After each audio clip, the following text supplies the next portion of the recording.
Section 384 of the 2005 National Electrical Code, or NEC, contains the rules regarding subpanels. Subpanels, also known as distribution panels, are secondary electrical panels that receive power from the main service panel and distribute it to individual circuits throughout a building. The NEC provides specific guidelines to ensure the safe and proper installation and wiring of these subpanels. It's crucial for electricians and anyone working with electrical systems to be familiar with these regulations to prevent electrical hazards and ensure compliance with safety standards. Section 384 covers various aspects of subpanel installations, including overcurrent protection, grounding, wiring methods, and the physical installation requirements. Overcurrent protection is a critical safety feature that protects electrical circuits from excessive current, which can lead to overheating and fires. Circuit breakers and fuses are the most common types of overcurrent protection devices. The NEC specifies the appropriate size and type of overcurrent protection for different circuits based on their ampacity, which is the maximum current carrying capacity of the wire. Grounding is another essential aspect of subpanel installation. It provides a path for fault current to flow back to the source, tripping the overcurrent protection device and preventing electrical shock hazards. The NEC requires the subpanels be properly grounded to the grounding electrode system, which typically consists of a grounding rod or a connection to the metal water pipe. The grounding conductor must be sized appropriately based on the size of the service entrance conductors. Wiring methods refer to the types of cables and conductors used to connect the subpanel to the main service panel and to the individual circuits. The NEC specifies the allowable wiring methods for different applications, taking into account factors such as the environment, the voltage, and the ampacity of the circuit. Some common wiring methods include non-metallic sheath cable, or NM cable, rigid metal conduit, or RMC, and electrical metallic tubing, or IMT. Physical installation requirements for subpanels are also covered in Section 384. These requirements address issues such as the location of the subpanel, the working clearances around the subpanel, and the protection of the subpanel from physical damage. The subpanel should be located in a dry, accessible location with sufficient working space to allow for safe maintenance and repairs. The NEC also specifies the minimum clearances that must be maintained around the subpanel to prevent accidental contact with energized parts. Now let's delve deeper into some of the key requirements outlined in Section 384 of the 2005 NEC. Firstly, it's essential to understand the concept of ampacity. Ampacity refers to the current carrying capacity of a conductor, and it's determined by factors such as the size of the conductor, the type of insulation, and the ambient temperature. The NEC provides tables that list the ampacity of different conductors under various conditions. It's crucial to select conductors with an ampacity that is sufficient to carry the load of the circuit without overheating. Secondly, overcurrent protection is paramount. The NEC requires that each circuit be protected by an overcurrent device, such as a circuit breaker or a fuse, that is sized to protect the conductor from overcurrent. The overcurrent device should trip or blow before the conductor reaches its ampacity, preventing overheating and potential fire hazards. The size of the overcurrent device should not exceed the ampacity of the conductor. Thirdly, grounding is a critical safety measure. The NEC requires that all metal enclosures, such as subpanels and equipment housings, be grounded to provide a low impedance path for fault current to flow back to the source. This grounding path helps to trip the overcurrent device in the event of a ground fault, preventing electrical shock hazards. The grounding conductor should be sized appropriately based on the size of the service entrance conductors. Fourthly, wiring methods must comply with NEC requirements. The NEC specifies the allowable wiring methods for different applications, taking into account factors such as the environment, the voltage, and the ampacity of the circuit. The wiring method must be suitable for the conditions in which it is installed. For example, non-metallic sheath cable, or NM cable, is commonly used in dry locations, while rigid metal conduit, or RMC, is often used in wet or corrosive environments. Fifthly, physical installation requirements must be met. The NEC specifies the minimum working clearances around electrical equipment, such as sub-panels, to allow for safe maintenance and repairs. These clearances ensure that electricians have enough space to work safely without coming into contact with energized parts. The sub-panel should also be protected from physical damage. Now, let's consider some specific examples of how Section 384 applies to sub-panel installations. Imagine a scenario where you are installing a sub-panel in a residential garage to provide power to a workshop. The first step is to determine the total load that the sub-panel will be supplying. This includes the amperage of all the lights, tools, and equipment that will be connected to the sub-panel.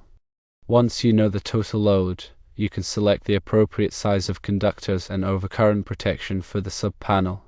You'll also need to determine the appropriate wiring method for the installation. In a garage environment, you might choose to use rigid metal conduit, or RMC, to protect the conductors from physical damage.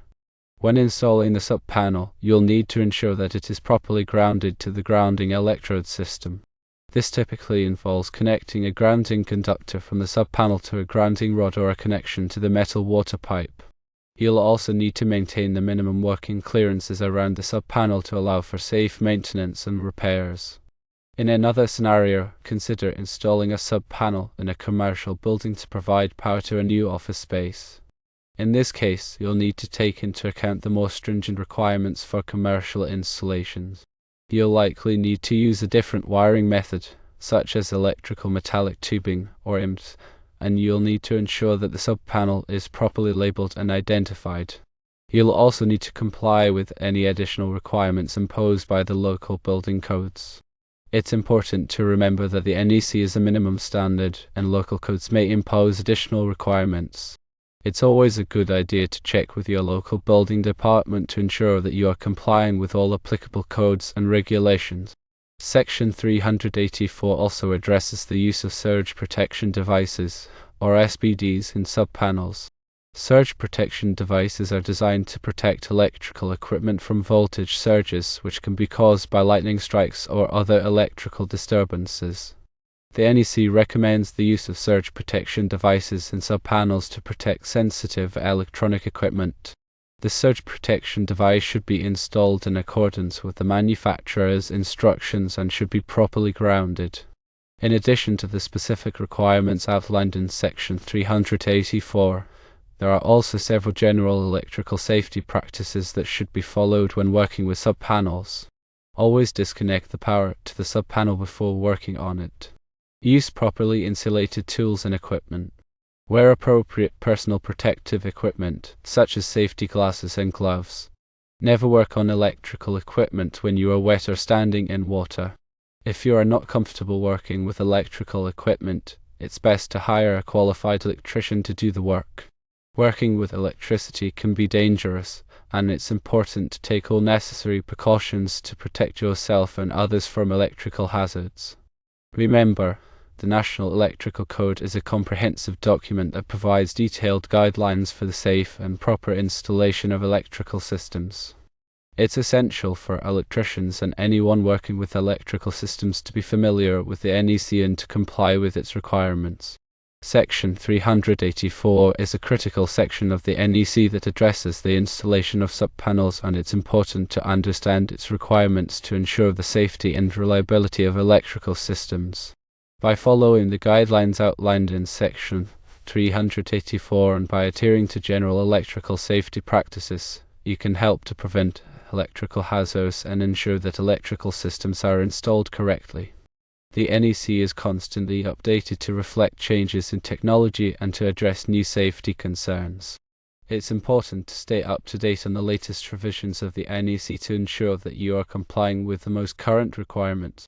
The National Fire Protection Association, or NFPA, publishes the NEC every 3 years, and it's available for purchase online or from your local bookstore. Investing in a copy of the NEC is a worthwhile investment for anyone who works with electrical systems. In conclusion, Section 384 of the 2005 National Electrical Code provides specific guidance on the installation and wiring of sub-panels. It covers critical aspects such as overcurrent protection, grounding, wiring methods, and physical installation requirements. Understanding and adhering to these regulations is paramount for ensuring the safety and proper functioning of electrical systems. Always consult the latest edition of the NEC and local codes for the most up-to-date requirements. If you are not a qualified electrician, seek professional assistance when working with electrical systems to avoid potential hazards. Remember, safety should always be the top priority when dealing with electricity. Electrical safety is not just about following the rules, it's about understanding the principles behind them. Knowing why certain practices are recommended can help you make informed decisions and avoid potentially dangerous situations. For example, understanding the importance of grounding can help you appreciate the need for properly sized grounding conductors and secure connections. Similarly, understanding the purpose of overcurrent protection can help you select the appropriate circuit breakers or fuses for your circuits. Continuous learning and staying informed about electrical safety are essential for anyone working with electrical systems. Take advantage of training opportunities, read industry publications, and participate in professional development activities to enhance your knowledge and skills. By staying up to date on the latest developments in electrical safety, you can contribute to a safer working environment for yourself and your colleagues. Remember that electricity is a powerful force that can be dangerous if not handled properly. Always treat electricity with respect and follow all safety precautions. By taking the necessary steps to protect yourself and others from electrical hazards, you can help to prevent accidents and ensure the safe operation of electrical systems. Furthermore, consider the environmental impact of your electrical work. Use energy-efficient products and practices whenever possible to reduce your carbon footprint. Properly dispose of electrical waste, such as batteries and fluorescent lamps, to prevent pollution. By being mindful of the environment, you can contribute to a more sustainable future. In addition to the technical aspects of electrical work, it's also important to develop strong communication and interpersonal skills. As an electrician, you will often be working with other tradespeople, homeowners, and business owners. Being able to communicate effectively with these individuals is essential for ensuring that the job is done correctly and to the satisfaction of everyone involved. Listen carefully to your clients' needs and concerns, and explain your work in a clear and concise manner. Be professional and courteous at all times, and always be willing to go the extra mile to provide excellent service. Building strong relationships with your clients can lead to repeat business and referrals, which can help you grow your career. Finally, remember that being an electrician is a rewarding and challenging profession.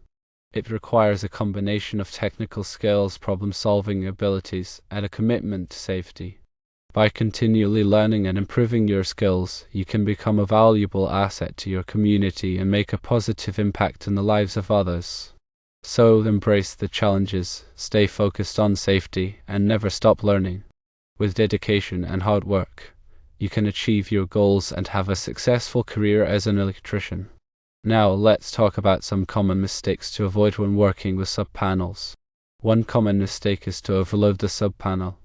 This can happen when you connect too many devices or appliances to the sub-panel, causing it to draw more current than it is designed to handle. Overloading a sub-panel can lead to overheating, tripped circuit breakers, and even fires. To avoid overloading a sub-panel, carefully calculate the total load that it will be supplying and make sure that it does not exceed the sub-panel's capacity. Another common mistake is to improperly ground the sub-panel. As mentioned earlier, grounding is essential for providing a low impedance path for fault current to flow back to the source. If the sub-panel is not properly grounded, it can create a shock hazard. To ensure proper grounding, connect a grounding conductor from the sub-panel to the grounding electrode system, which typically consists of a grounding rod or a connection to the metal water pipe. Make sure that the grounding conductor is sized appropriately based on the size of the service entrance conductors. Another mistake is using the wrong size of conductors. Using conductors that are too small can lead to overheating and voltage drop, while using conductors that are too large is a waste of money. To select the correct size of conductors, consult the NEC tables that list the ampacity of different conductors under various conditions. Choose conductors with an ampacity that is sufficient to carry the load of the circuit without overheating. A further mistake is to neglect to properly label the circuits in the sub-panel. This can make it difficult to identify the correct circuit breaker when troubleshooting electrical problems. To avoid this problem, use a circuit directory to label each circuit in the sub-panel. The circuit directory should clearly identify the devices or appliances that are connected to each circuit. Also, ensure you make connections are tight. Loose connections can cause arcing, overheating, and even fires. To prevent loose connections, use a torque screwdriver to tighten all connections to the manufacturer's specifications. Check the connections periodically to make sure that they remain tight. Ensure that you select the appropriate overcurrent protection devices. Using overcurrent protection devices that are too large can allow excessive current to flow through the circuits, potentially damaging the wiring and equipment. Using overcurrent protection devices that are too small can cause nuisance tripping, which can be frustrating and disruptive. To select the appropriate overcurrent protection devices, calculate the load of each circuit and choose an overcurrent device that is sized to protect the conductor from overcurrent without causing nuisance tripping. Finally, avoid working on electrical equipment when you are tired or distracted. Working on electrical equipment requires focus and concentration. If you are tired or distracted, you are more likely to make mistakes that could lead to electrical hazards. So, make sure that you are well rested and focused before working on any electrical equipment. By avoiding these common mistakes, you can help to ensure the safety and reliability of your electrical systems. Always take the time to do the job right and never cut corners when it comes to electrical safety. This concludes our overview of sub-panel wiring rules in the NEC 2005 section 384.